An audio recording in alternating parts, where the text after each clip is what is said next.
شاہد صاحب، آج ایک پارلیمنٹری کمیٹی کی تشکیل ہوئی ہے جس میں آپ کی جماعت کی نمائندگی بھی ہے اور نیب کے قانون کو لے کے اب یہ اس پہ نظر ثانی کرے گی، تجاویز سامنے آئیں گی۔ لیکن سوال یہ ہے، حالیہ فیصلہ جس کا نظامی صاحب بھی ذکر کر رہے تھے، خواجہ برادران کی ضمانت کا فیصلہ، اس کے بعد لگتا یہ ہے کہ اپوزیشن کو نیب ایک بہت سافٹ ٹارگٹ ایک طرح سے مل گیا ہے۔ تو اب کیا اپوزیشن واقعی نیب کو ختم کرنے کی بات کرے گی؟ اس کے متبادل کوئی نیا ادارہ چاہتی ہے اپوزیشن یا آپ کی جماعت، یا پھر آپ چاہ رہے ہیں کہ ایف آئی اے کوئی ایسی خطوط پہ استوار کر دیا جائے کہ کسی اور ادارے کی ضرورت ہی نہ پڑے؟ پہلی تو بات ہے کہ میں خیال نیب سافٹ ٹارگٹ نہیں ہے، NAB is a hard target, کیونکہ نیب یہی کہنے لگا تھا آپ سے کہ نیب جو ہے وہ تو بڑا ہارڈ ٹارگٹ ہے اور نیب کے لیے اپوزیشن سافٹ ٹارگٹ ہے۔ ہاں ایگزیکٹلی وہ، اور دوسری بات ہے نیب جو ہے ایک بنیادی ہتھیار ہے۔ جس طریقے سے اس موجودہ حکومت نے نیب کو استعمال کیا ہے، میرے خیال میں کسی ماضی کی حکومت نے استعمال اس طرح نہیں کیا، یہ بڑی واضح ہے۔ اور جس اسٹرانگ طریقے سے ان کو رگڑا دینے کے لیے اپوزیشن کو، اور وہ اس لیے اپوزیشن نے اب دیکھ لیا کہ صرف اپوزیشن نہیں ہے، ایک پاکستان میں مجموعی اتفاق رائے پایا جاتا ہے جس میں سپریم کورٹ بھی شامل ہے، ہائی کورٹس بھی شامل ہیں، میڈیا، سول سوسائٹی، رائے عامہ بھی شامل ہے۔ اور میرے خیال میں پہلی فیز میں تو یہ ضرور ہوگا کہ جو اتنے سخت جو اتنے پاورز ہیں کہ ایک دم اریسٹ کر لو، جس کو مرضی اٹھا لو، کیونکہ نیب جو ہے یہ گسٹاپو نہیں بن سکتا۔ پاکستان ایک جو بھی ہے ایک آئینی جمہوری ملک ہے، پارلیمنٹری ڈیموکریسی ہے۔ آپ اس قسم کے ڈریکونین لاز لے کے آپ جس کو چاہے اٹھا لیں، جس کو چاہے، اور پھر آپ 6 مہینے سال سے اب کتنی 2 سال سے زیادتی ہوئی خواجہ برادران کے خلاف، خواجہ سلمان کے خلاف اور خواجہ سعد کے خلاف، اور ان کے خلاف کوئی کیس نہیں، ریفرنس ابھی کسی حمزہ کے خلاف کوئی ریفرنس نہیں فائل ہوا ابھی تک، احسن اقبال بیچارے کے خلاف وہ کیس بنایا ہوا وہ فائل نہیں ہوا، وہ اس کی ضبط کر دی سارا شاہد خاقان عباسی کا۔ تو یہ تو بالکل آپ آگے ہیں ایک قسم کا لالسنس پر، تو یہ ایکسپٹ چلے گا نہیں۔ اور میرے خیال میں حکومتی پارٹی میں بھی ایسے لوگ موجود ہیں جو سمجھتے ہیں کہ اس میں تبدیلی ہونی چاہیے۔ تو میرا خیال ہے کہ کافی چانسز ہیں کہ نیب کے جو ہے پر کاٹ دیے جائیں گے، اور جو پاور آف اریسٹ ہے، فار ایگزامپل، یا انلمیٹڈ اریسٹ ہے، یا بالکل وہ ابیوز آف، آپ دیکھیں نا، آپ کہتے ہیں کہ آپ کے ایسٹس بیونڈ مینس، کہ جو آپ کے اثاثے ہیں جو ذرائع آمدنی سے زیادہ ہیں، نہ آپ کے اثاثے وہ بتاتے ہیں نہ آپ کی ذرائع آمدنی وہ بتاتے ہیں، کہتے ہیں آپ ثابت کریں، وہ تو پھر anybody can be caught کہ فلانا اثاثہ کیا فلانا۔ تو اس قسم کے جو 21ویں صدی میں پاکستان جیسے ملک میں اب یہ ایکسیپٹ نہیں ہو سکتا۔ تو وہ میرے خیال میں ایک خوش آئند تبدیلی کی طرف جا رہے ہیں، نیب کی طرف۔ پہلے فیز میں سمجھتا ہوں اس میں کافی اصلاح آئے گی، اور کافی جو نیب کا جو ڈنگ ہے نا نکال دیں گے، the bite will no longer be there۔ باقی اس کا ادارہ جو ہے چلنا، وہ ایک انتظامی فیصلہ ہے، وہ صرف پارلیمنٹری کمیٹی نہیں کر سکتی، اور شاید اس کو قائم رکھیں، لیکن اس کی شکل اور اس کا رول میرے خیال میں کافی حد تک تبدیل ہو جائے گا۔ آپ یہ کہہ رہے ہیں کہ اکراس دا بورڈ اکاؤنٹیبلٹی کے لیے ایک ادارہ ایسا ہونا چاہیے جو کہ ٹرانسپیرنٹ ہو، یہ تو نہیں کہہ رہے کہ اکاؤنٹیبلٹی ہونی نہیں چاہیے؟ اکاؤنٹیبلٹی تو ہونی چاہیے، وہ ہر جگہ ہوتی، بلکہ میں نے تو پرپوز پہلے بھی کیا تھا کہ ایون پارلیمنٹیرینز کے لیے they should be an ethics committee, جو امریکہ میں ہوتی ہے، جو ہاؤس آف کامنس میں ہوتی ہے۔ کوئی بندہ ابو دا لا نہیں ہے، یہ تو ہو ہی نہیں سکتا۔ احتساب کا عمل وہ ہونا چاہیے، لیکن with due process of law, اس کو پکڑیں جس نے گڑبڑ کی ہے۔ لیکن یہ جو سلیکٹو طریقے سے اور سیاسی ہتھیار کے طور پر استعمال کرنے کا، تو اب اتنی بدنامی ہوگی ہے میرے خیال میں، جو موجودہ شیپ میں نیب اب کنٹینیو نہیں کر سکتا، یہ تو واضح ہو گیا ہے، اور اس میں تبدیلی آنی ہے۔ میں آپ کو آپ کے فیوریٹ سبجیکٹ کی طرف لے چلتا ہوں کہ امریکہ اور چین کے درمیان جو اسٹریٹجک پارٹنرشپ ہے اب وہ بہت واضح ہو گئی ہے۔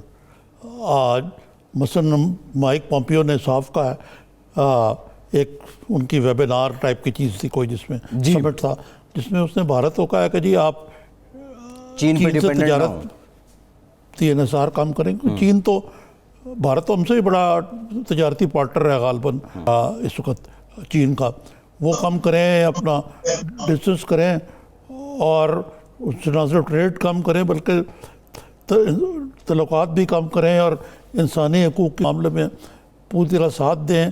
اور پھر انہوں نے جو چین کو کے ہاتھوں ان کو جموں کی کھانی پڑی ہے، اس کے اوپر بھی خاصا یہ بھارت کو کی حمایت کی ہے. یہ تو ایک طرف رہی بات. لیکن پاکستان میں ابھی بھی لابیاں ہیں جو امریکہ پہ ریشہ ختمی ہوتی ہیں اور وہ سمجھتی ہیں کہ جی امریکہ ہمارا بہت بڑا حلیف ہے, دوست ہے, مددگار ہے اور کیا کچھ نہیں ہے, سب کچھ ہی از آر شوگر ڈیڈی. لیکن میرا خیال ہے کہ یہ جو تبدیلی آ رہی ہے, اگر ڈونلڈ ٹرمپ چلا بھی جائے گا, اگلا بھی جو امریکی صدر آئے گا, یہ جو انڈیا اور امریکہ کی جو اسٹریٹجک پارٹنرشپ ہے, اب اس میں ہم فٹ ان نہیں ہوتے کہیں.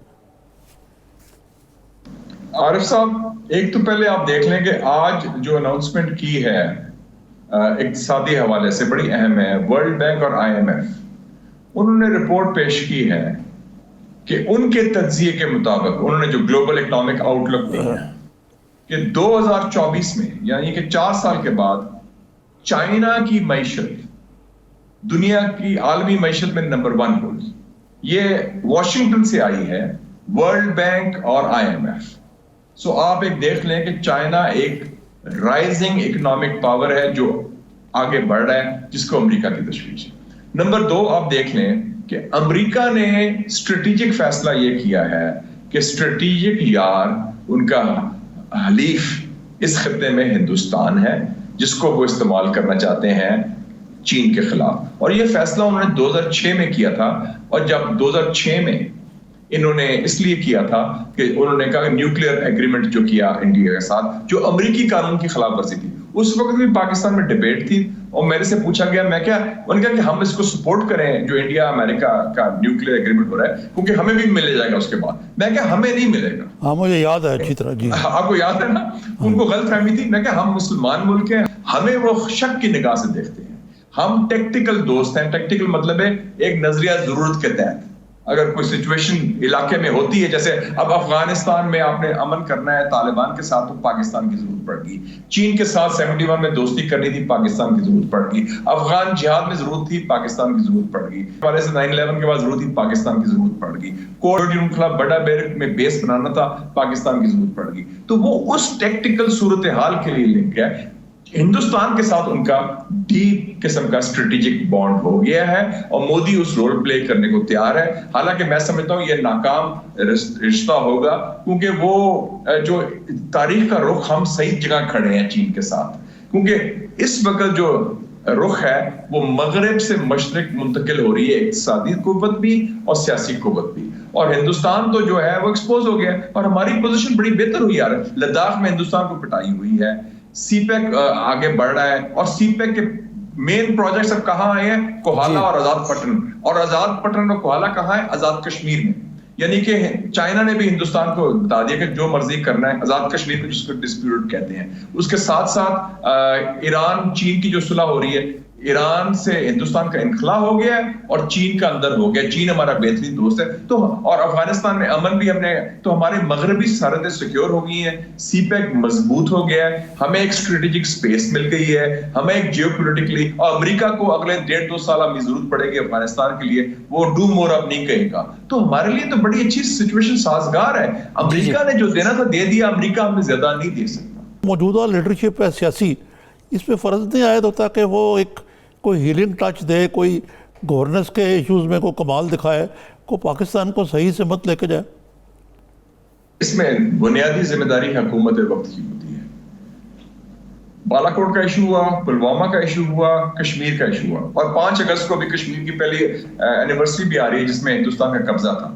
ہر جگہ اپوزیشن نے پورا ساتھ دیا اور کہا کہ ہم پوری طرح مکمل طور پر تعاون کرنے کو تیار ہیں حکومت وقت سے. لیکن اگر حکومت تعاون نہیں کرنا چاہتی تو وہ پھر قومی مفاد کے خلاف جا رہی ہے. میں سمجھتا ہوں ایک نادر موقع ہے جو آپ نے کہا نا, دست شفا, ہیلنگ ٹچ کا, اور اس کو ہیلنگ ٹچ کے ذریعے, اور یہ جو ایشوز ہے اکانومی کا بڑا ایشو ہے لیکن وہ عالمی ایشو ہے, صرف پاکستان نہیں ہے. اور میں سمجھتا ہوں کہ چونکہ پاکستان اتنا اہم ملک ہے, انٹرنیشنل کمیونٹی, ہمارے دوست چائنا, عرب کنٹریز, ویسٹ بھی ہمیں اس کو ٹھیک رکھیں گے, اکانومی کلیپس نہیں ہوگی انشاءاللہ ہماری. تو اس حوالے سے اصل ایشو ہمارا sitting our own house in order ہے. جو انٹرنلی جو تقسیم ہے, اس تقسیم کو کم سے کم, یہ جو کئی ایشوز ہیں جس میں اتفاق رائے ہو سکتا ہے, وہ کرنی چاہیے. اور میں حکومت کو یہ سمجھتا ہوں ذمہ دار, اور حکومت کی یہ ذمہ داری ہے, اور اب حکومت کو ایک موقع پھر سے مل گیا ہے کہ شاید وہ ایک کنسنسس قائم کرے, اتفاق رائے قائم کرے, تاکہ یہ چیلنجز کا مقابلہ کرے. پاکستان کے لیے میں سمجھتا ہوں بہترین صورتحال ہے اگلے 1.5-2 سال کے لیے علاقائی صورتحال کے حوالے سے.